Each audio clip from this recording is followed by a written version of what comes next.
Aarav. रिवोन for revenge एक काल्पनिक कथा है। इस कहानी में प्रस्तुत सभी पात्र, घटनाएं और स्थान पूरी तरह से लेखक की कल्पना का परिणाम है, किसी भी वास्तविक घटना, व्यक्ति, जाति, संस्कृति या समाज से जुड़ी हुई नहीं है। इस कहानी का उद्देश्य केवल मनोरंजन और शिक्षा है।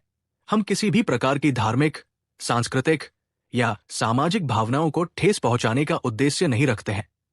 यदि किसी श्रोता को इस कहानी में कोई अंश अनुचित या असंगत प्रतीत हो, तो कृपया इसे काल्पनिक और मनोरंजन के रूप में ले। इस कहानी का श्रेय पूरी तरह से लेखक को जाता है। कहानी प्रस्तुति में हमारा एक भी श्रेय नहीं है। हम बस कहानी को आवाज देते हैं। दो मनुष्य और एक बाघ ब्लैक वाटर खड्ड के गहरे भागों की ओर चले गए। लगभग 15 मिनट बाद सामने एक बहुत बड़ी चट्टान ने उनका रास्ता रोक दिया। यहां आगे कोई रास्ता नहीं, यहां रास्ते में कुछ भी अच्छा नहीं है, गौतमी ने निराश होकर कहा। आरव ने भी अपने कदम रोक दिए। आसपास का निरीक्षण करते हुए वो भी कुछ भी उपयोगी नहीं खोज पाया। यहां तक कि पूरी सड़क पर वो आसपास के वातावरण पर ध्यान दे रहा था। अगर कोई प्राकृतिक खजाना था तो वो उसकी आंखों से बिल्कुल भी नहीं बच सकता था, लेकिन अब तक उसके पास भी कोई खोज नहीं थी। क्या यह हो सकता है कि 7 रंग वाला जहरीला अजगर सचमुच इस जगह को पसंद करता था और इसे अपने पास रखना चाहता था? ये समझ में नहीं आता। उस बड़े काले अजगर की ताकत के साथ वो और भी बेहतर क्षेत्रों पर कब्जा करने के लिए पूरी तरह से गहरे क्षेत्रों में जा सकता है। उसने यहां क्यों चुना? आरव भी इस पर विचार करने के बाद हैरान रह गया। हा, क्या तुमने ये दावा नहीं किया कि तुम सर्वज्ञ हो? सोचो कि तुम्हारे पास भी ऐसे समय होते हैं जब तुम ठोकर खाते हो। ज्ञान क्या शक्ति है! अब ज्ञान फूटा हुआ बुलबुला बन गया है ना? गौतमी ने लगातार उपहास किया। आरव द्वारा बार बार उस पर बुद्धिहीन होने का मौखिक हमला करने के कारण गौतमी को उससे गहरी नाराजगी थी। महिलाओं में सबसे ज्यादा नाराजगी होती है। सुंदर महिलाओं में और भी ज्यादा नाराजगी होती है। बस हर बार आरव की भविष्यवाणी बिल्कुल सटीक होती थी। गौतमी को कुछ नहीं मिल रहा था, इसलिए उसके पास पलटवार करने का कोई तरीका नहीं था। आरव को लाचार देखना उसके लिए आसान नहीं था। गौतमी ने स्वाभाविक रूप से उस समय आरव को शर्मिंदा करना चुना जब वह नीचे गिरा हुआ था। आरव के मुंह का कोना फड़क उठा। उसे ऐसा लग रहा था जैसे उसने खुद के लिए एक गड्ढा खोद लिया हो जिसमें वो कूद जाए। हालांकि उसे लगता रहा कि उसका निर्णय गलत नहीं था। समस्या यह थी कि प्राकृतिक खजाना कहाँ था? ओ छोटे, तुम कहाँ जा रहे हो? गौतमी अभी आरव को डांट रही थी, लेकिन व्हाइट लाइट एक सफेद रोशनी की किरण में बदल गई और चट्टान की ओर भाग गई। आरव की आंखें अनायास ही चमक उठीं जब उसने स्थिति देखी। क्या यह हो सकता है कि यह छोटा सा साथी जानता था कि खजाना कहाँ है? ब्रेव चट्टान पर आया और सीधे ऊपर की ओर भागा। चट्टान के एक टुकड़े पर कदम रखा और फिर बाएं और दाएं छलांग लगाते हुए जैसे कि वो समतल जमीन पर चढ़ रहा था। एक बहुत ऊंचे स्थान पर ब्रेव की आकृति चमकी और अचानक गायब हो गई। आरव और गौतमी ने ध्यान से देखा और पाया कि वास्तव में वहां एक छोटी सी गुफा थी। ब्रेव गुफा में प्रवेश कर गई। क्या वास्तव में कुछ अच्छा हो सकता है? गौतमी ने खुद से कहा। इस समय उसने स्पष्ट रूप से अनुमान लगाया कि ब्रेव क्या करने के लिए गई थी और चुपचाप कोसने से खुद को रोक नहीं पाई, उम्मीद करते हुए कि ब्रेव बस खेलने गई थी। यह सबसे अच्छा होगा अगर उसे कुछ न मिले। भले ही ब्रेव अभी तक बाहर नहीं आई थी, लेकिन न जाने क्यों गौतमी को लगा कि उसका चेहरा कुछ हद तक जल रहा है। तो ये इतनी अस्पष्ट जगह में छिपा हुआ है। कोई आश्चर्य नहीं कि मैं इतने लंबे समय तक खोजने के बाद भी इसे नहीं पा सकी। मुझे नहीं लगता था कि ब्रेव में वास्तव में इस तरह की क्षमता है। आरव भी ब्रेव की क्षमताओं से बहुत हैरान था। इसके बारे में सोचते हुए आरव को भी राहत मिली। सबसे अधिक संभावना है कि यह फल या कुछ ऐसा ही था, इसलिए ब्रेव ने इसे सूंघा। कुछ ही देर में ब्रेव की आकृति एक बार फिर प्रवेश द्वार पर दिखाई दी, सिवाय इसके कि इस बार उसके मुंह में एक छोटी सी वस्तु थी। ब्रेव ने उस छोटी सी वस्तु को पकड़ लिया और चट्टान से नीचे भागते हुए आरव के पास पहुंच गया। ब्रेव के मुंह में एक फूल का तना था। उस पर एक छोटा सा फल उगाया था। उसने ये चीज आरव को दी और शाबाशी पाने के लिए अपनी दुम भी हिलाई, जो काफी प्यारा लग रहा था। आरव ने प्रोत्साहन दिखाने के लिए ब्रेव के छोटे से सिर को सहलाते हुए मुस्कुराया। उसने उस छोटे से फल को काफी उत्साह से उठाया, क्योंकि वो पहले से ही इस छोटे से फल को पहचान चुका था। ये वास्तव में रक्तबोधी है। कोई आश्चर्य नहीं कि 7 रंग वाला जहरीला अजगर इस जगह से जुड़ा हुआ है। पता चला कि ये इसके लिए है। गौतमी काफी शर्मिंदा थी, लेकिन वो अपनी जिज्ञासा को दबा नहीं सकी और चुपके से उस छोटी सी चीज को मापने लगी। वो एक छोटा सा रक्त रंग वाला फल था जो देखने में बहुत आकर्षक नहीं लग रहा था। अगर गौतमी होती तो शायद जब वो उसे देखती तो उसे ऐसे ही नजरअंदाज कर देती और सीधे उसे छोड़ के आगे चले जाती। आरव को यह देखकर मजाक लगा कि गौतमी बोलना चाहती थी लेकिन रुक जाती थी और वह चुपके से फल को देख रही थी। इस बात से अवगत की लड़कियां घमंडी होती हैं। आरव ने भी उसे और परेशान नहीं किया, बल्कि समझाया, यह रक्तबोधी अच्छी चीज है। ये तीसरे स्तर की औषधीय जड़ी बूटी है और यह बहुत दुर्लभ भी है। अगर वो 7 रंग वाला जहरीला अजगर इसे निगल लेता तो ये सीधे तीसरे स्तर के उच्च श्रेणी राक्षसी जानवर में बदल जाता। गौतमी ने देखा कि आरव का उसे उल्टा मात देने का कोई इरादा नहीं था और वो चुपचाप राहत की सांस लेने से खुद को रोक नहीं पाई। लेकिन उसका मुंह अभी भी जिद्दी था, क्योंकि उसने कहा, मैंने भी तुम्हें समझाने के लिए नहीं कहा। ठीक है, ये मैं ही हूं जो दिखावा करना पसंद करता हूं और आपको सुनने के लिए बस समझाना पड़ता है, ठीक है? तभी गौतमी प्रसन्न हुई, लेकिन वो तुरंत अपनी जिज्ञासा को रोक नहीं पाई। इसलिए उसने पूछा, चूंकि ये रक्तबोधी इतना अविश्वसनीय है, इसने इतने लंबे समय तक इसे क्यों नहीं खाया? आरव मुस्कुराया और कहा, मुझे लगता है कि यह भी उस व्यक्ति की बदकिस्मती है। अगर मेरी भविष्यवाणी सही है तो ये रक्तबोधी अभी तक पका नहीं था। इसे परिपक्व होना भी इन 2 दिनों की बात थी। इसे अभी खाना भी बाकी था कि उसका सामना सफेद बाघ और हमसे हुआ, जिसने हमें एक तैयार मुफ्त चीज लेने दिया। लेकिन इसे इस तरह से खाने देना ईश्वर के उपहार की लापरवाही होगी। इसे टियर 3 यानी कि तीसरे स्तर की औषधीय गोली बोधी पिल को परिष्कृत करने के लिए उपयोग करके ये मार्शल कलाकारों को बिना शर्त एक छोटे से क्षेत्र में ऊपर उठने दे सकता है। इसके अलावा इसका कोई दुष्प्रभाव नहीं है। ये सब सुनने के बाद गौतमी अपना मुंह चौड़ा किए बिना नहीं रह सकी। बिना शर्त क्रिस्टल फॉर्मेशन क्षेत्र के मार्शल कलाकारों को एक मामूली दायरे से ऊपर उठने देना, यह किस तरह की अवधारणा थी? क्रिस्टल फॉर्मेशन क्षेत्र के मार्शल कलाकारों के लिए एक छोटे क्षेत्र में सफलता के बारे में भूल जाइए, भले ही क्षेत्र में थोड़ी सी भी प्रगति हो। इसके लिए समय के संचय की आवश्यकता होगी।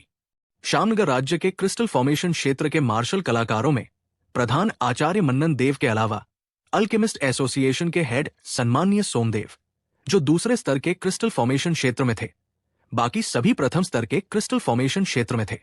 गौतमी के पिता स्वप्निस बंसल, जो श्यामनगर राज्य के शासक भी थे, पहले ही 20 वर्षों से अधिक समय तक क्रिस्टल फॉर्मेशन क्षेत्र में प्रवेश कर चुके थे। हालांकि वो अभी भी प्रथम स्तर के क्रिस्टल फॉर्मेशन क्षेत्र में बने रहे। यह स्पष्ट था कि क्रिस्टल फॉर्मेशन क्षेत्र के मार्शल कलाकारों के लिए एक कदम आगे बढ़ाना कितना चुनौतीपूर्ण था। श्यामनगर राज्य में 2 उच्च श्रेणी के कीमिया ग्रैंडमास्टर थे, लेकिन वे औषधीय गोलियों को परिष्कृत करने में असमर्थ थे, जो क्रिस्टल फॉर्मेशन क्षेत्र के मार्शल कलाकारों को एक छोटे से क्षेत्र में सीधे सफलता प्राप्त करने की अनुमति दे सकते थे। फिर भी आरव कर सकता था। अगर आरव ने इन लोगों के सामने ये औषधीय गोली दिखाई तो इसके केवल 2 ही परिणाम होंगे। पहला, ये कि वे आरव को मार डालें, फिर इस एक औषधीय गोली के लिए अंत तक लड़े। दूसरा था आरव के पीछे चलना और उसका अनुग्रह प्राप्त करने की आशा करना, ताकि वो उसे वो औषधीय गोली दे दे। यहां तक कि 2 उच्च श्रेणी के कीमिया ग्रैंडमास्टर भी बोधी पिल को देखकर अप्रभावित नहीं रह पाएंगे, है ना? वास्तव में जब आरव ने कहा कि वो बलवंत को टियर 4 के जानवर में सफलता दिलाने में मदद कर सकता है, तब भी गौतमी को इस बारे में ज्यादा जानकारी नहीं थी, क्योंकि वो उससे बहुत दूर थी। लेकिन क्रिस्टल फॉर्मेशन क्षेत्र के मार्शल कलाकारों को एक छोटे से क्षेत्र में ऊपर उठाने में मदद करने के लिए इससे उसे बहुत बड़ा झटका लगा। गौतमी ने उत्सुक आंखों से आरव को देखा। ऐसा लग रहा था जैसे वो अपनी जीभ की नोक पर शब्दों को रोक रही हो। आरव जोर से हंसा और तुरंत समझ गया कि वो क्या सोच रही थी। उसने कहा, चिंता मत करो, ये रक्त बोधी कम से कम 10 बोधी पिल को परिष्कृत कर सकती है। जब समय आएगा मैं तुम्हारे पिता के लिए एक बचा कर रखूंगा। आरव ने बोलना समाप्त किया। गौतमी का चेहरा लाल हो गया, लेकिन उसने फिर भी कृतज्ञतापूर्वक कहा, धन्यवाद। आरव ने उपहासपूर्वक कहा, तुमने अपने मामले के लिए मुझे कभी धन्यवाद नहीं दिया, लेकिन तुम अपने शाही पिता के मामले के लिए मुझे धन्यवाद दे रहे हो। ये वास्तव में मुझे अत्यधिक प्रसन्नता का अनुभव कराता है। हालांकि तुम ये भी जानते हो कि मैं अभी अभी आत्मा संघनन क्षेत्र में पहुंचा हूं। बोधि पिल को परिष्कृत करने के लिए संभवतः मुझे अभी भी कुछ दिनों की आवश्यकता है। गौतमी ने इस बार अपना आपा नहीं खोया। इसके बजाय उसने जल्दी से अपना सिर हिलाया और कहा, कोई जल्दी नहीं है। तभी कुछ किलोमीटर दूर एक स्थान, यानी कि अंतहीन शिखर के एक स्थान, जिसको लोटस मून एरिया कहा जाता है, उस जगह लोगों से भरा हुआ था।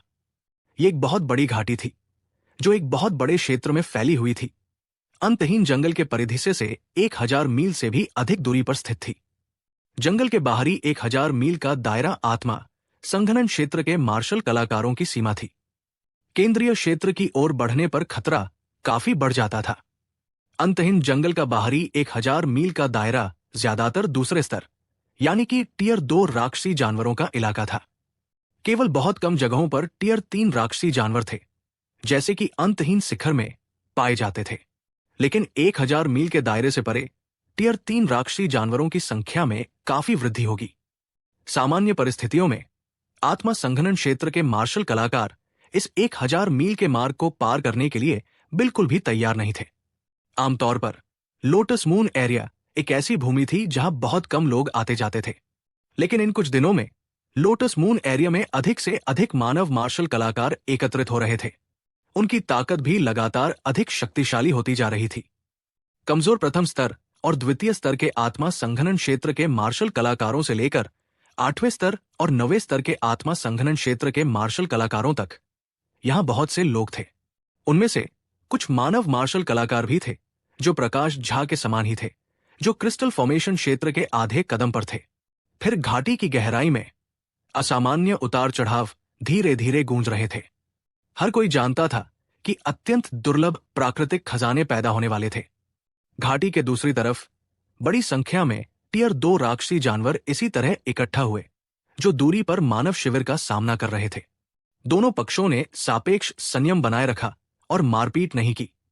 वास्तव में जब लोटस मून गॉर्ज राक्षसी जानवरों का प्रकोप शुरू हुआ तो मनुष्यों और राक्षसी जानवरों दोनों के बीच घर्षण था, जो छोटा नहीं था।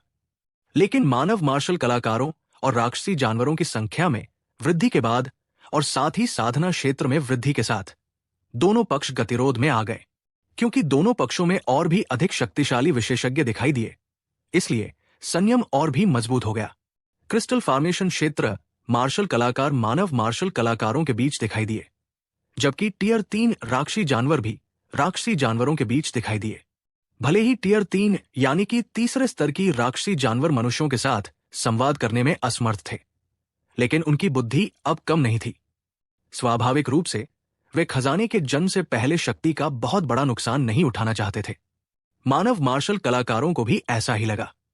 आरव और गौतमी वर्तमान में उन निम्न स्तर के मानव मार्शल कलाकारों के आसपास घूम रहे थे। वर्तमान में आरव और गौतमी की पोशाक पहले से ही साधारण राक्षसी जानवर शिकारी पोशाक में बदल गई थी।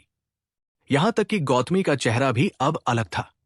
अन्यथा उसकी उपस्थिति के साथ अनावश्यक परेशानी को भड़काना बहुत आसान होगा। इस जगह पर बहुत सारे विशेषज्ञ थे। लोगों का ध्यान आकर्षित करना स्पष्ट रूप से एक बुद्धिमानी भरा कदम नहीं होगा। वास्तव में आरव ने शुरू में गौतमी को पहले वापस जाने देने की योजना बनाई थी और वो यहां अकेले आएगा।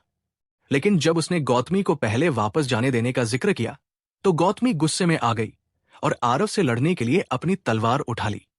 परिणाम स्वाभाविक रूप से आरव की हार के साथ समाप्त हुआ। इसलिए उसके पास उसे साथ लाने के अलावा कोई विकल्प नहीं था। लेकिन आरव ने एक मांग रखी कि चाहे कोई भी स्थिति हो, उसे उसकी बात माननी होगी। ये आरव की अंतिम पंक्ति थी। लोटस मून एरिया की तुलना पहले से नहीं की जा सकती थी। जोड़ी की ताकत बहुत कमजोर थी। वे केवल कीचड़ भरे पानी में ही मछली पकड़ सकते थे। अगर वे शांत नहीं रहे तो उन्हें केवल दूसरों द्वारा खाया जाएगा, जब तक कि हड्डियां भी नहीं बचेंगी। उस समय अगर बलवंत भी आसपास होते तो भी उन्हें कोई लाभ नहीं मिलता। वर्तमान में घाटी के मानव पक्ष में वे मूल रूप से 3 और 5 के छोटे समूहों में रहते थे। आरव और गौतमी ने एक छोटी टीम बनाई। इन समूहों में उन्हें अस्तित्व के सबसे निचले स्तर से संबंधित होना चाहिए, इसलिए वे स्पष्ट रूप से लोगों का ध्यान आकर्षित नहीं करेंगे। आरव, क्या आप अभी बाहर गए थे जब आप कोई जानकारी प्राप्त करने में कामयाब रहे? गौतमी ने प्रसारण के माध्यम से पूछा। हाँ, मैंने कुछ बातें सुनी हैं, लेकिन उनमें से अधिकांश अफवाहें थी। हालांकि अब मूल रूप से यह पुष्टि हो गई है कि जो पैदा होने वाला है वो एक अग्निगुण खजाना होना चाहिए। घाटी की गहराई से आने वाली तरंगों के अनुसार ये इन 2 दिनों की बात होगी, आरव ने उत्तर दिया। लेकिन इतने सारे लोग हैं और वे इतने शक्तिशाली हैं, यहां तक कि क्रिस्टल फॉर्मेशन क्षेत्र के मार्शल कलाकार भी दिखाई दिए। क्या हमारे पास कोई मौका है? गौतमी ने शुरू में नहीं सोचा था कि वास्तव में यहां इतने सारे लोग इकट्ठे हुए थे। उसने सोचा कि यह केवल एक साधारण खजाना था। कौन जानता था कि पहुंचने के बाद वे इतने सारे आत्मा संघनन क्षेत्र मार्शल कलाकारों को देखेंगे, जिसने तुरंत उनके मूड को खराब कर दिया। इतने सारे विशेषज्ञ, उनकी बारी कैसे आ सकती है? वो मानती है कि आरव बहुत अद्भुत था, लेकिन उसका साधना क्षेत्र आखिरकार बहुत कम था। 1 या 2 लोगों से निपटना अभी कोई समस्या नहीं थी, लेकिन इतने सारे लोगों के साथ उन्हें कैसे आगे बढ़ना चाहिए? इसके अलावा इलाके का वर्तमान वितरण पूरी तरह से ताकत के आधार पर विभाजित था। वे आधे कदम क्रिस्टल फॉर्मेशन क्षेत्र, 9वां स्तर, 8वां स्तर आत्मा संघनन क्षेत्र मार्शल कलाकार मूल रूप से सबसे भीतरी क्षेत्र में थे। एक बार खजाना पैदा होने के बाद वे निश्चित रूप से अंदर चार्ज करने वाले सबसे आगे होंगे। ये निम्न स्तर आत्मा संघनन मार्शल कलाकार कैसे मौका पा सकते थे? आरव ने मुस्कुराते हुए कहा, प्राकृतिक खजाने उन्हीं को मिलते हैं जो किस्मत में होते हैं। इसका मतलब ये नहीं कि उनकी ताकत बहुत ज्यादा है और वे इसे जरूर पालेंगे। मेरे यहां होते हुए उनको कैसे मिल जाएगा? अरे, शेखी बघारते रहो। तुम्हें कैसे पता कि किस्मत में तुम ही हो? गौतमी के चेहरे पर तिरस्कार भरा भाव था। मैंने पहले ही कहा था, एक जन्मजात राजा, मेरे अलावा और कौन? आरव ने बिना शर्म के शेखी बघारी। बहुत हो गई बकवास, गंभीर हो जाओ। आखिर हमें क्या करना चाहिए? गौतमी पूरी तरह से हार गई। हम और क्या कर सकते हैं? ताकत बचाएं और ऊर्जा बनाएं, फिर इंतजार करें और देखें। जिस क्षण खजाना पैदा होगा, निश्चित रूप से मानव मार्शल कलाकारों और राक्षसी जानवरों के बीच हिंसक संघर्ष होगा। उस समय आपको बस परेशानी से दूर रहना है और यही काफी है। बाकी मैं संभाल लूंगा, आरव ने कहा। गौतमी को लगा कि वो एक पल में बोझ बन गई है। चाची अनुपमा बंसल ने स्पष्ट रूप से उसे आकर उसकी रक्षा करने के लिए कहा था, लेकिन अब तक गौतमी को ऐसा क्यों लगता था कि हमेशा आरव ही उसकी रक्षा कर रहा था? इसके अलावा आरव की वर्तमान शक्ति पहले से ही उसके अधीन नहीं थी। उसे अब उसकी सुरक्षा की भी आवश्यकता नहीं थी। ये दुनिया बहुत जल्दी बदल गई। जैसे ही गौतमी अंदर ही अंदर कोस रही थी, आवाजों का शोर सुनाई दिया। उत्कृष्ट औषधीय गोलियां, उच्च गुणवत्ता वाली औषधीय गोलियां। भट्ट परिवार औषधि मंडप के उत्पाद निश्चित रूप से विश्वसनीय है। टियर 2 क्यूई रिटर्निंग पिल, टियर 2 हार्ट प्रोटेक्शन पिल, टियर 2 हैलिंग पिल, टियर 2 डिटॉक्सिफिकेशन पिल। सभी प्रकार की औषधीय गोलियां उपलब्ध है। ग्रे रंग के कपड़े पहने एक मार्शल कलाकार ने अपनी आवाज के शीर्ष पर चिल्लाया। इस चिल्लाहट ने तुरंत कई मार्शल कलाकारों का ध्यान आकर्षित किया। इन मार्शल कलाकारों में से अधिकांश राक्षसी जानवर शिकारी थे, जो बहुत लंबे समय से अनंत जंगल में घूम रहे थे। उनके शरीर पर मौजूद सभी जरूरी दवाइयां लगभग खत्म हो चुकी थी। इस समय अचानक से किसी दवाई के व्यापारी का आ जाना स्वाभाविक रूप से काफी हलचल मचाने वाला था। जब आरव ने सुना कि कोई दवाई की गोलियां बेच रहा है, तो वो भी नजरें घुमाने से खुद को नहीं रोक पाया। बहुत से लोग पहले से ही उसे घेरे हुए थे। इस समय एक भी अतिरिक्त दवाई की गोली लोगों की जान बचा सकती थी। हालांकि आरव की नाक हल्की सी हिली और उसने पहले ही सूंघ लिया कि वो दवाई की गोलियां नकली सामान थी। हालांकि बाहरी रूप से वो ड्रंकन स्टार मैनर की कुछ दवाई की गोलियों जैसी ही थी, लेकिन दवाई का असर शायद उनका 50% भी नहीं था। आरव ने बस एक हल्की सी मुस्कान दी और अब वहां हो रही चीजों से परेशान नहीं था। अब उसे बस चुप रहना था, सुर्खियों में नहीं आना था। गौतमी को लगा कि कुछ गड़बड़ है और वो पूछने से खुद को रोक नहीं पाया, तुम किस बात पर मुस्कुरा रहे हो? क्या उस व्यक्ति को कोई परेशानी है? उस व्यक्ति में कोई परेशानी नहीं है। परेशानी दवाई की गोलियों में है, लेकिन उन्हें खाने से वैसे भी लोगों की मौत नहीं होगी, इसलिए उसे रहने दो, आरव ने उदासीनता से कहा। नहीं, आपने इसे कैसे देखा? गौतमी कम से कम एक कीमियागर थी, लेकिन उसे कोई समस्या नहीं दिख रही थी। औषधीय गोली के अवयवों में कोई समस्या नहीं है। ये सिर्फ इतना है कि शोधन करते समय मिस्ट युआन पानी मिलाया गया था। मूल रूप से एक औषधीय गोली को परिष्कृत करने में सक्षम भाग को उसने 4-5 गोलियों में परिष्कृत किया। औषधीय प्रभाव स्वाभाविक रूप से बहुत खराब होगा, आरव ने समझाया। आपने इसे एक नजर में देखा? गौतमी ने आश्चर्य से पूछा। हालांकि आरव की नाक हल्की सी हिली और उसने पहले ही सूंघ लिया कि वो दवाई की गोलियां नकली सामान थी। हालांकि बाहरी रूप से वो भट्ट परिवार की कुछ दवाई की गोलियों जैसी ही थी, लेकिन दवाई का असर शायद उनका 50% भी नहीं था। आरव ने बस एक हल्की सी मुस्कान दी और अब वहां हो रही चीजों से परेशान नहीं था। अब उसे बस चुप रहना था, सुर्खियों में नहीं आना था। गौतमी को लगा कि कुछ गड़बड़ है और वो पूछने से खुद को रोक नहीं पाया। तुम किस बात पर मुस्कुरा रहे हो? क्या उस व्यक्ति में कोई परेशानी है? उस व्यक्ति में कोई परेशानी नहीं है। परेशानी दवाई की गोलियों में है, लेकिन उन्हें खाने से वैसे भी लोगों की मौत नहीं होगी, इसलिए उसे रहने दो, आरव ने उदासीनता से कहा। नहीं, आपने इसे कैसे देखा?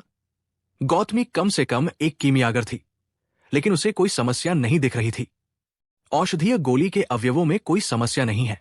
यह सिर्फ इतना है कि शोधन करते समय उसमें कुछ निषिद्ध पानी और चीजें मिलाया गया था। मूल रूप से एक औषधीय गोली को परिष्कृत करने के बाद उसमें इस प्रकार का पानी मिला के पुनः परिष्कृत करके 4-5 गोलियों में परिवर्तित किया जाता है। इसे औषधीय प्रभाव स्वाभाविक रूप से बहुत खराब होगा, आरव ने समझाया। आपने इसे एक नजर में देखा? गौतमी ने आश्चर्य से पूछा। देखा नहीं, बल्कि सूंघा, आरव ने अपनी नाक की ओर इशारा करते हुए कहा। लेकिन इस तरह का पानी और चीजें गंधहीन होता है। तुमने इसे कैसे सूंघा? गौतमी ने आश्चर्य से पूछा। वह सब गंधहीन होते हैं, लेकिन जब इन सब को औषधीय गोलियों में मिलाया जाता है तो ये सब एक हल्की सी विशेष खुशबू देते हैं, आरव ने कहा। लेकिन तुम वहां से बहुत दूर हो, क्या तुम्हारी नाक कुत्ते जैसी है? गौतमी हैरान होकर पूछा। आरव ने आंखें घुमाई और उसी तरह अवाक रह गया। क्या तुम इससे बेहतर तुलना नहीं कर सकते? ये एक ऐसी क्षमता है जिसे बार बार गोलियों को परिष्कृत करने के बाद अनुभव किया गया है, आरव ने मुस्कुराते हुए कहा। औषधीय गोलियों के प्रति आरव की संवेदनशीलता बार बार परिष्कृत करने के बाद दिव्य आत्मा में गहराई से अंकित हो गई थी। लगभग हर प्रकार की औषधीय जड़ी बूटी वो इसे संवेदनशीलता से पहचानने में सक्षम था। ये कहने के बजाय कि ये गंध थी, ये कहना चाहिए कि ये उसकी दिव्य आत्मा की सहज प्रतिक्रिया थी। पिछली बार की घटना के बाद गौतमी को अब आरव पर संदेह नहीं रहा। ये व्यक्ति, जब तक कि ये औषधीय गोलियों या हर्बल अवयवों से संबंधित कुछ था, उसका पूर्वानुमान और निर्णय लगभग 100% सटीक था। उसने कभी कोई गलती नहीं की थी। उसने कहा कि इन औषधीय गोलियों में समस्याएं हैं, इसलिए इन औषधीय गोलियों में समस्याएं होनी चाहिए। फिर भी गौतमी ने आरव का अनुसरण किया और उसे इस बात की चिंता नहीं थी कि औषधीय गोलियों में समस्याएं था या नहीं। कौन जानता था कि इस संकी ने इस यात्रा के लिए कितनी औषधीय गोलियां तैयार की थी। ऐसा लग रहा था कि वे कभी खत्म ही नहीं होंगी। गौतमी जानती थी कि आरव स्पष्ट रूप से केवल एक दिन के लिए तैयार होता है। इतनी सारी औषधीय गोलियां कहां से आईं? गौतमी को लगा कि वो आरव में अधिक से अधिक रुचि रखने लगी है। जितना अधिक वो आरव को नहीं समझ पा रही थी, उतना ही वो उसे समझना चाहती थी। ये कैसा एहसास था? आरव और गौतमी यहां बातें कर रहे थे, लेकिन उस दवाई की गोली के व्यापारी का धंधा बहुत बढ़िया चल रहा था। उसके हाथ बहुत भरे हुए थे। इस समय व्यापारी ने किसी के आगे खड़े होकर कहा, भाई, क्या तुम कुछ गोलियां नहीं खरीदोगे? संकट में ये औषधीय गोलियां जान बचा सकती है। मेरी सभी औषधीय गोलियां भट्ट परिवार औषधि मंडप के उत्पाद है। औषधीय प्रभाव निश्चित रूप से असाधारण है। कुछ समय तक उस औषधीय गोली व्यापारी ने खुद को व्यस्त रखने के बाद एक ठंडे चेहरे वाले राक्षसी जानवर शिकारी को अपनी औषधीय गोलियां बेचना शुरू कर दिया। आरव ने उस राक्षसी जानवर शिकारी को बहुत पहले ही देख लिया था। जब दूसरे लोग औषधीय गोलियां खरीदने के लिए उमड़ रहे थे तो वो कभी नहीं हिला। न केवल वो नहीं हिला, बल्कि उसके छोटे समूह के 4 लोगों में से कोई भी नहीं हिला। जरूरत नहीं है। ठंडे चेहरे वाले आदमी ने बस ये 2 शब्द हल्के से कहे, भाई, मेरी ये औषधीय गोलियां उच्च गुणवत्ता वाली औषधीय गोलियां है। आप भट्ट परिवार औषधि मंडप की गोलियों के बारे में भी जानते हैं।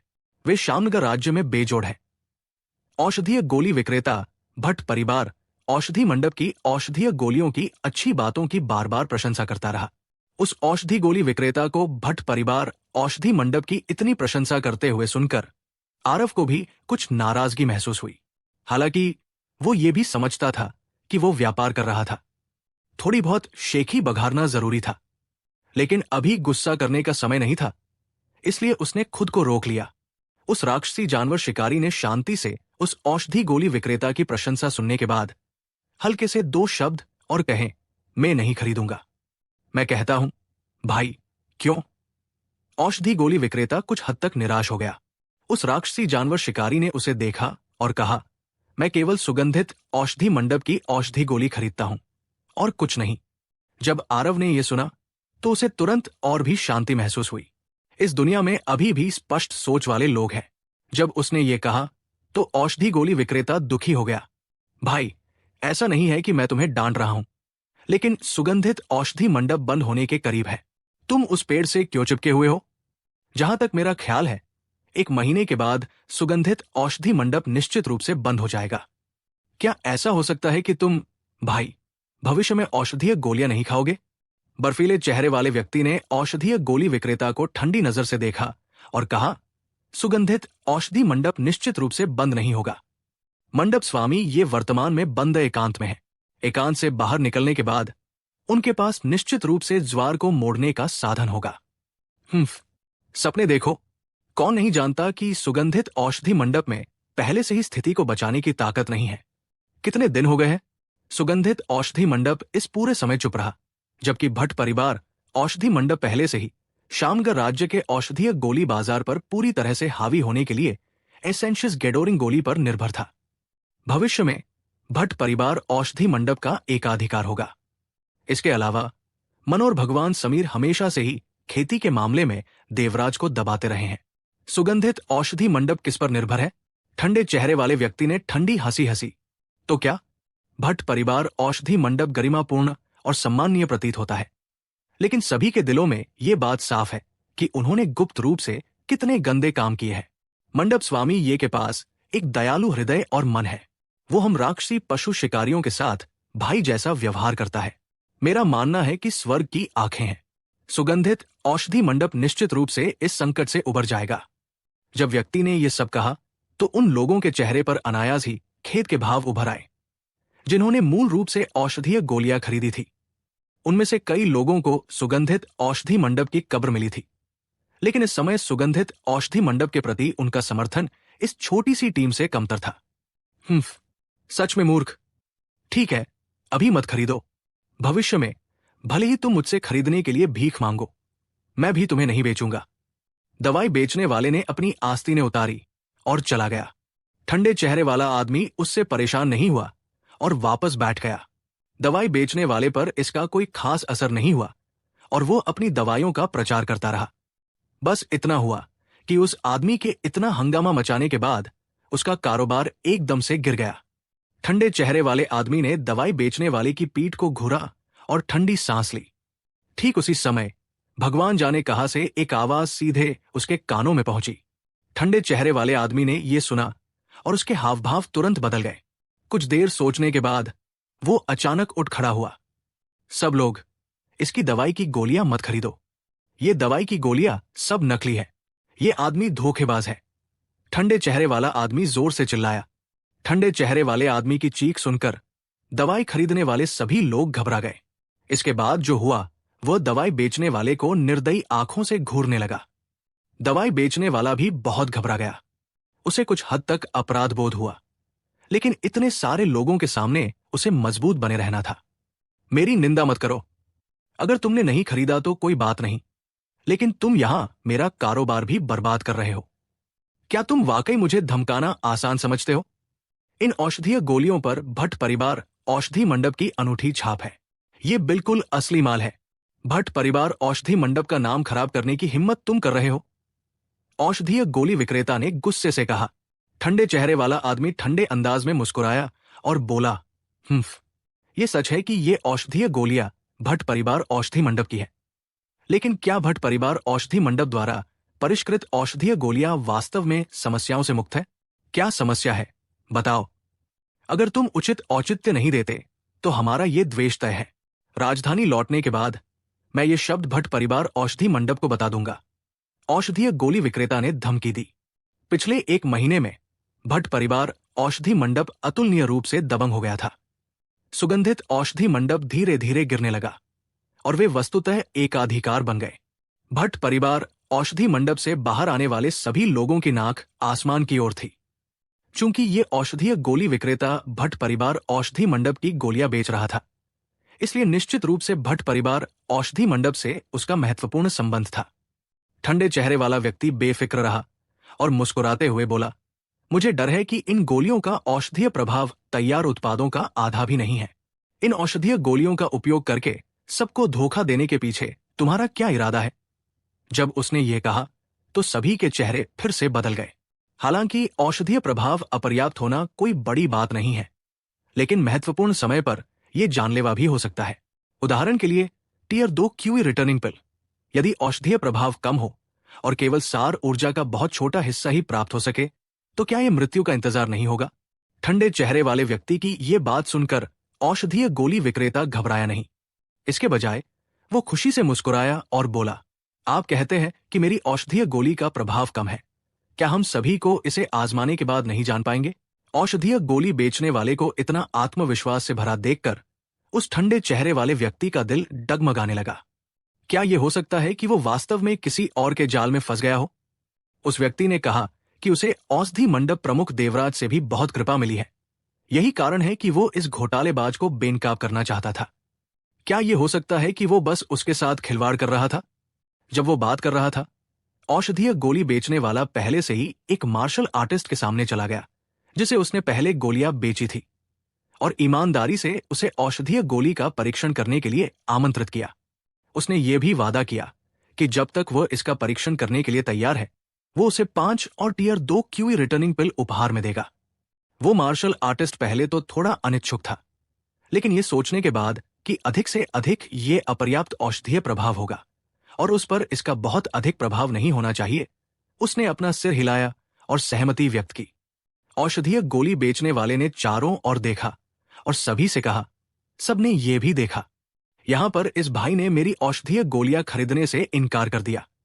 ये भी ठीक है, लेकिन अब वो मेरे चरित्र को बदनाम करने के लिए बाहर आया है। ये इस पर काम नहीं दे सकता।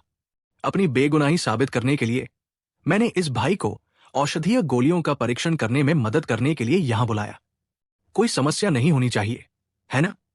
औषधीय गोली विक्रेता की बात खत्म होने के बाद किसी ने परीक्षण करने की तैयारी कर रहे मार्शल आर्टिस्ट को आवाज लगाई, कट्टम, तुम उस आदमी द्वारा खरीदे नहीं गए हो, है ना? तुम्हारी दादी द्वारा खरीदे गए। मैं, कट्टम, इतने सालों से राक्षसी जानवरों के शिकारियों के बीच काम कर रहा हूं। मेरे चरित्र के बारे में कौन नहीं जानता? अगर तुम्हें भरोसा नहीं है तो आओ और खुद को परख लो। कट्टम ने उसे सीधे तौर पर डांटा। हाँ, हम तुम पर भरोसा कर सकते हैं। जल्दी से इसका परीक्षण करो और हमें बताओ कि इसे आजमाने के बाद तुम्हें कैसा लगा। चिंता मत करो, इतने सारे लोगों के देखने के कारण क्या मैं सभी को धोखा दे सकता हूं? बात खत्म करते हुए कट्टम ने अब और टालमटोल नहीं की।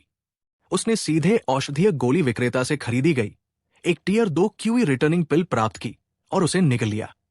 औषधीय गोली का सेवन करने के बाद कट्टम ने मौके पर ध्यान लगाया और औषधीय शक्ति को परिष्कृत करना शुरू कर दिया। हर कोई शिकारी कट्टम की हर हरकत पर नजर रख रहा था, खास तौर पर ठंडे चेहरे वाला आदमी और उसकी छोटी सी टीम। भले ही उनके चेहरे पर शांत और संयमित भाव था, लेकिन उनके दिल की धड़कनें बहुत पहले ही शुरू हो गई थी। ठंडे चेहरे वाला आदमी इस समय अपनी पहले की आवेगशीलता पर थोड़ा पछता रहा था, लेकिन उपकारकर्ता देवराज की खातिर एक बार अपना मान खोना भी इसके लायक था। उस समय ठंडे चेहरे वाला आदमी बुरी तरह घायल था और मर रहा था, और उसके पास पैसे भी नहीं थे। ड्रंकन स्टार मैनर ने उसे तुरंत दरवाजे के बाहर रोक दिया, लेकिन देवराज ने उसका मुफ्त में इलाज किया। ये अनुग्रह, भले ही वो टुकड़े टुकड़े हो जाए, लेकिन इसका बदला चुकाना मुश्किल होगा। इसलिए जब उसने अभी अभी रहस्यमय प्रसारण सुना तो वो थोड़ा हिचकिचाया और तुरंत खड़ा हो गया। गलती करने से अधिक एक बार अपना मान खोना होगा। अधिक से अधिक वो इस खजाने को जब्त करने के अभियान में भाग नहीं लेगा। लेकिन अगर यह सच होता तो ये ड्रंकन स्टार मैनर की प्रतिष्ठा के लिए एक बड़ा झटका होता और सुगंधित दवा मंडप के लिए मृतकों से वापस आने का एक अवसर भी। वो जुआ खेलने को तैयार था। तभी एक आवाज आई, आरव, उस ठंडे चेहरे वाले आदमी को यह भी कैसे पता है कि औषधीय गोलियां नकली हैं? क्या उसके मानक वास्तव में आपके स्तर के आसपास हो सकते हैं? गौतमी ने जब यह स्थिति देखी तो वो आश्चर्यचकित महसूस करने से खुद को रोक नहीं पाई और उसने पूछने के लिए अपनी आवाज भेजी। आरव ने मुस्कुराते हुए कहा, मैंने उसे बताया था। मुझे पता था कि यह तुम्हारा काम है, लेकिन वो तुम्हारी बात क्यों सुनेगा, एक अजनबी होके? मैं बस उसका परीक्षण कर रहा था। मुझे नहीं लगा कि वो वास्तव में खड़ा हुआ है। मैं वापस जाने के बाद पिताजी को उसे अनुचर या कुछ और के रूप में ले जाने दे सकता हूं। यह हमारे शर्मा परिवार के लिए अपनी खुद की ताकतों का पोषण करने का भी समय है, और आज बस इसे ड्रंकन स्टार मैनर को खत्म करने के लिए पहला कदम मानिए। आरव ने बेपरवाही से कहा। तुम गौतमी ने आरव को यह सब कहते हुए सुना, लेकिन उसका चेहरा और भी बदसूरत हो गया। आरव मुस्कुराया और कहा, तुम चिंता मत करो। मेरे पिता और मुझे धर्मनिरपेक्ष सत्ता में कोई दिलचस्पी नहीं है। हम ऐसा सिर्फ इसलिए कर रहे हैं ताकि ये परिवार को अपेक्षाकृत सुरक्षित माहौल मिले। अगर तुम्हारे शाही पिता अपना मन शांत नहीं कर पाते हैं तो भविष्य में मैं पिता को श्यामनगर राज्य से स्थानांतरित करवा सकता हूं। अरे नहीं नहीं नहीं, कोई जरूरत नहीं। मैं इस तरह की घटना को रोकने की पूरी कोशिश करूंगा। आरव सिर्फ मुस्कुराया और कुछ और नहीं बोला। वो जानता था कि स्वप्निस बंसल झा परिवार और भट्ट परिवार से बहुत डरता था। यही वजह थी कि उन्होंने चुपके से उसके पिता देवराज का साथ दिया। लेकिन भट्ट परिवार को खत्म करना था। जहां तक झा परिवार की बात है, कम से कम प्रकाश झा और हरमन झा, इन दो लोगों को तो उसने छोड़ने की योजना नहीं बनाई थी। कहने का मतलब यह था कि शर्मा परिवार भविष्य में एकाधिकार होगा। क्या स्वप्निस बंसल अभी भी सहज होगी? गौतमी आखिरकार अभी भी एक छोटी लड़की थी। जब तक वो क्रिस्टल फॉर्मेशन क्षेत्र में नहीं पहुंच जाती, उसके शब्दों में हमेशा कोई वजन नहीं रहेगा। बात करते समय कट्टम ने पहले ही रिफाइनिंग पूरी कर ली थी। उसने अपनी आंखें खोली और सभी उसे घूर रहे थे। कट्टम खड़ा हुआ और धीरे से अपना मुंह खोला और कहा, औषधीय गोली के साथ कोई समस्या नहीं है। मेरी सार ऊर्जा, जो मूल रूप से केवल 50% या उससे भी कम बची थी, अब 80% तक पहुंच चुकी है। कट्टम के बोलने के बाद औषधीय गोली विक्रेता ने प्रसन्न चेहरे के साथ ठंडे चेहरे वाले व्यक्ति को देखा। भाई, मुझे बदनाम करने के पीछे तुम्हारा क्या इरादा है? जब तक कि तुम शर्मा परिवार के सेवक नहीं हो और तुमने देखा कि तुम सबके लिए चीजें जारी नहीं रह सकती, इसलिए तुमने भट्ट परिवार औषधि मंडप को बदनाम करने के लिए इस तरह की चालें चली। औषधीय गोली विक्रेता ने अब अपना समर्थन नहीं छिपाया और सीधे गोली चला दी। उसके शब्दों को सुनकर ठंडे चेहरे वाला व्यक्ति क्रोधित हो गया। इस औषधीय गोली विक्रेता के पास भयावह इरादे थे और वो सुगंधित औषधि मंडप की प्रतिष्ठा को पूरी तरह से बर्बाद करने के लिए एक झूठा जवाबी हमला करना चाहता था। वो कैसे बर्दाश्त कर सकता था? जैसे ही ठंडे चेहरे वाला व्यक्ति आगे बढ़ने वाला था, उसने फिर से वो रहस्यमयी आवाज सुनी, जल्दी मत करो, तुम उस कट्टम को सार ऊर्जा का उपयोग करने दो। ये आवाज फिर से सुनकर ठंडे चेहरे वाले आदमी का दिल थोड़ा शांत हो गया। शायद ये व्यक्ति उसे धोखा नहीं दे रहा था। कट्टम, कुछ चालें आजमाकर देखो और देखो कि सार ऊर्जा में कोई बदलाव आता है या नहीं। ठंडे चेहरे वाला आदमी अचानक चिल्लाया। जब औषधीय गोली बेचने वाले ने यह सुना तो पहले से प्रसन्न चेहरा तुरंत फीका पड़ गया और वो बहुत गुस्से में आ गया। ये आदमी सच में बदतमीज। तुम्हारे और मेरे बीच कोई दुश्मनी नहीं है। मैंने सुगंधित दवा मंडप के बारे में कुछ वाक्य कहे हैं। तुम बार बार मेरे खिलाफ क्यों खड़े हो रहे हो? क्या मैं वाकई निशाना साध सकता हूं? तुम सुगंधित दवा मंडप के गुलाम हो? ठंडे चेहरे वाले आदमी ने उसे अनदेखा किया और बस कट्टम से कहा, कट्टम, कुछ चालें आजमाकर देखो। अगर वाकई कोई समस्या नहीं है तो इस बार हमारी टीम को जो भी लाभ होगा वो सब तुम्हारा होगा। ठंडे चेहरे वाले आदमी ने वाकई सब कुछ जोखिम में डाल दिया और इस बार सौदेबाजी की चिप के रूप में ऑपरेशन से प्राप्त सभी लाभ सीधे निकालिए। ये सुनते ही औषधीय गोली विक्रेता के चेहरे पर भाव बदल गए और वो बस इसे रोकने ही वाला था कि उसने कट्टम को हंसते हुए सुना और कहा, बड़े भाई सत्या, तुमने कहा, ठीक है, मैं कुछ चालें आजमाऊंगा। बात खत्म करते हुए और औषधीय गोली विक्रेता के उसे रोकने का इंतजार किए बिना उसने सीधे कई हथेली के चाकू चला दिए। कौन जानता था कि कुछ हथेली के चाकुओं के मारे जाने के बाद कट्टम का चेहरा बहुत बदल गया। ये इस औषधीय गोली में वाकई समस्याएं हैं। मेरी सार ऊर्जा वे वास्तव में सामान्य से 3 से 4 गुना तेज है। कट्टम चिल्लाया। ये शब्द बिल्कुल बम गिराने जैसे थे। सभी मार्शल कलाकारों की निगाहें औषधीय गोली विक्रेता पर टिक गई। मेरी औषधीय गोलियों में कोई समस्या नहीं है। ये होना चाहिए कि तुम लोगों ने आपस में मिलीभगत की हो।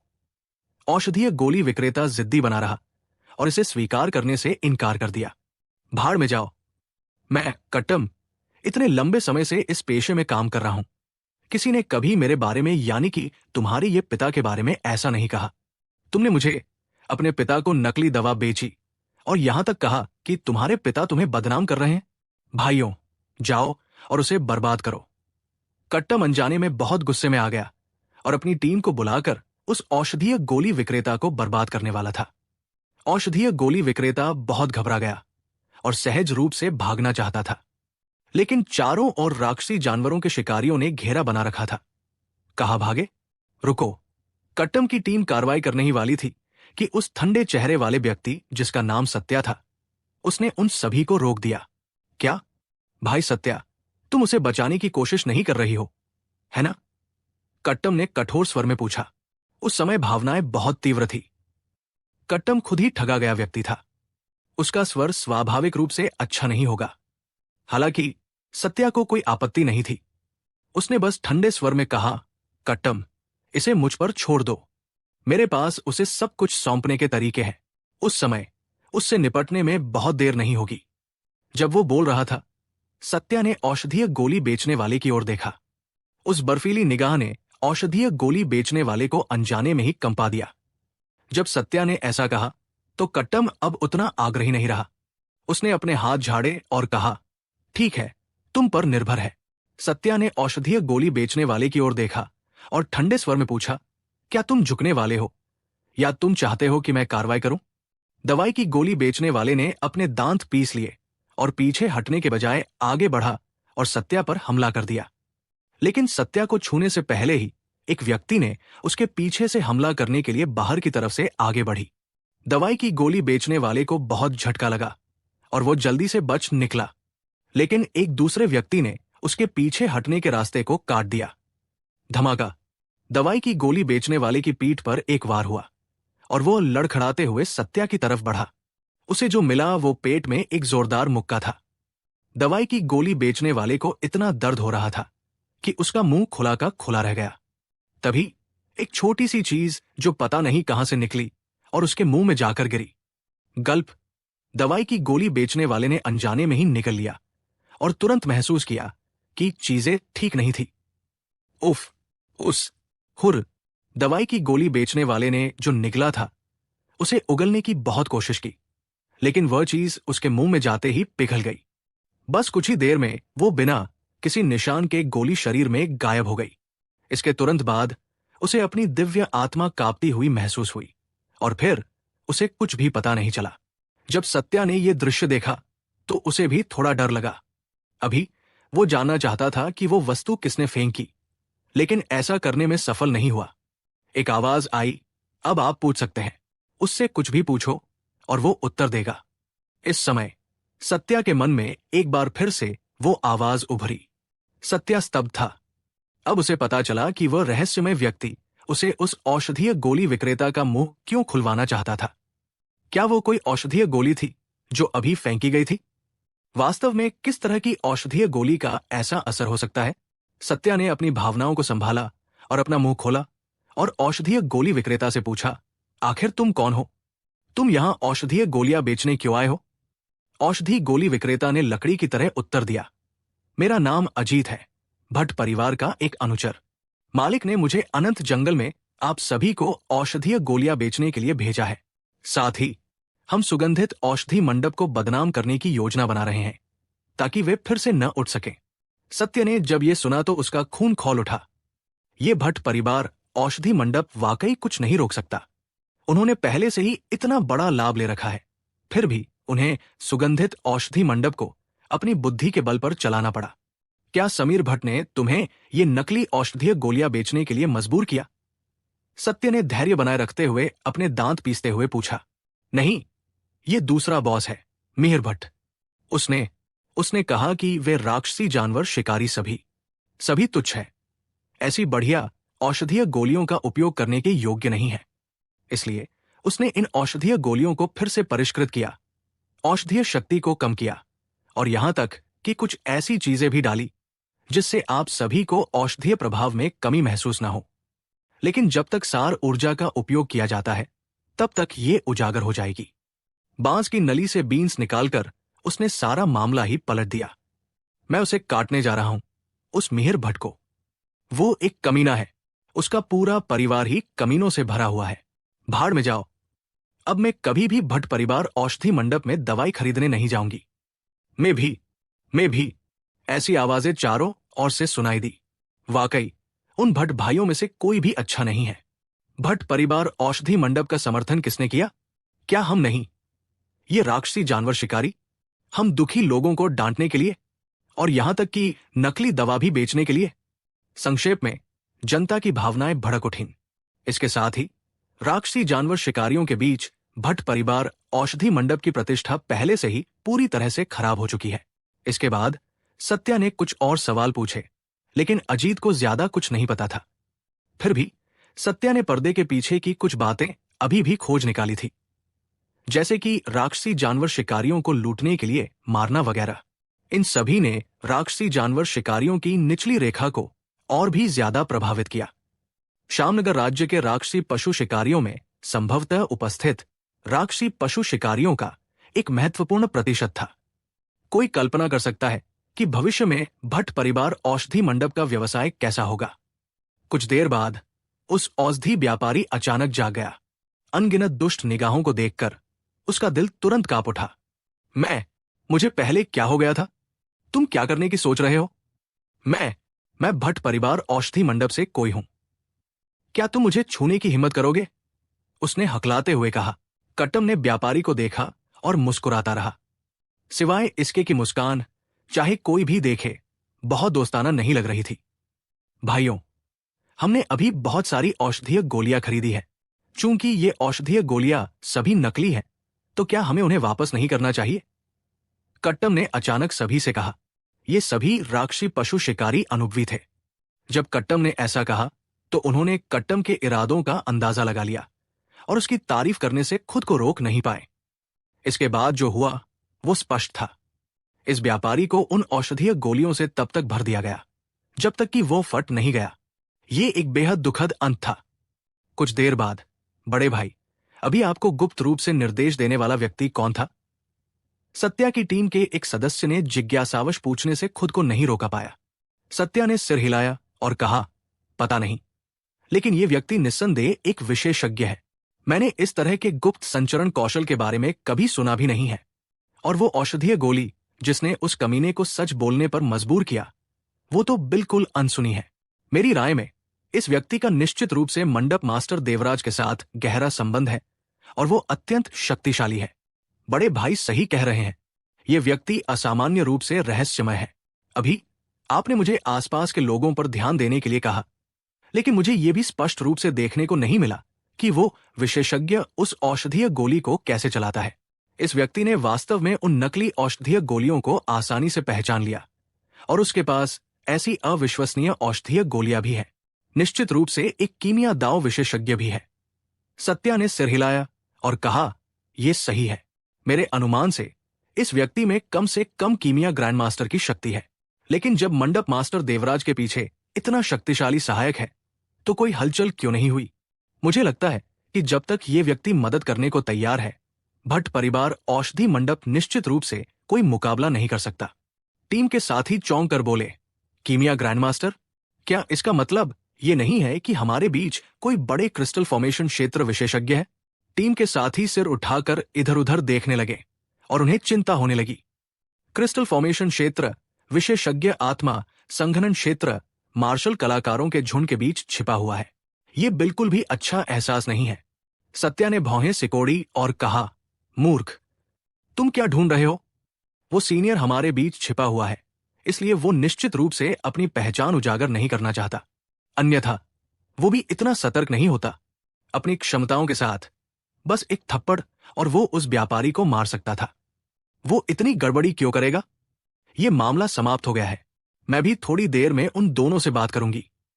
बस इसे ऐसे ही समझो जैसे ये घटना कभी हुई ही नहीं। सत्या की ये बात सुनकर टीम के सदस्यों के पसीने छूट गए और उन्होंने जल्दी से सिर हिला दिया जैसे मुर्गी चावल चोंच रही हो। सत्या ने भी अपनी आवाज धीमी की और कहा, इस बार खजाना जब्त करने की घटना में हम अपना सर्वश्रेष्ठ प्रदर्शन करेंगे। किसी भयानक अस्तित्व को परेशान न करने के लिए पूरी सावधानी बरतेंगे। अन्यथा आपको पता भी नहीं चलेगा कि आप कैसे मरते हैं। मेरा अनुमान है कि मनुष्यों में पहले से ही क्रिस्टल फॉर्मेशन क्षेत्र के मार्शल कलाकारों की संख्या कम नहीं है और मुझे लगता है कि इससे भी अधिक अद्भुत विशेषज्ञ सामने आएंगे। सत्या की बात खत्म होने से पहले अचानक से एक शक्तिशाली आभा का उभार दिखाई दिया। जो भीड़ पहले ही शांत हो चुकी थी, वो एक बार फिर से उत्तेजित हो गई। ये आभा इतनी शक्तिशाली थी कि दम घुटने लगा। ये सभी लोग आत्मा संघनन क्षेत्र के मार्शल कलाकार थे, लेकिन वे विरोध करने का साहस भी नहीं जुटा पाए। तो दोस्तों, ये किसका आभा थी? क्या होने वाला है आगे? क्या उस अग्नि गुण द्रव आरव को मिलेगा? क्या लगता है आपको? चलिए सुनते हैं नेक्स्ट वीडियो में।